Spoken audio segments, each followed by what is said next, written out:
Warren Buffett dumped his stakes in several banks because their bosses were taking dumb risks and using deceptive accounting to flatter their earnings, and he believed they would ultimately pay for their misdeeds. I did think that banking could get in a lot of trouble just because of the kind of things that they did. He continued. I didn't like the banking business as well as I did before.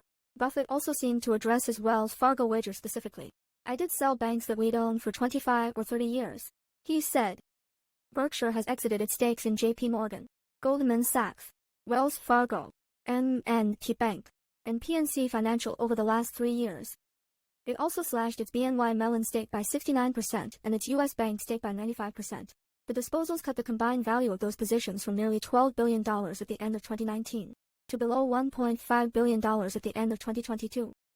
On the other hand, it built new positions in Citigroup, Ally Financial, Jefferies, and New Bank. It also boosted its stake in Bank of America by over 9%, and still counts the lender as its number 2 holding after Apple.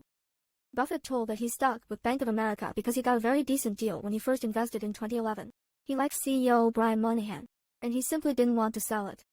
Despite Berkshire's purchases, the overall value of its bank stocks has shrunk by 49% over the last 3 years, from $75 billion to $39 billion.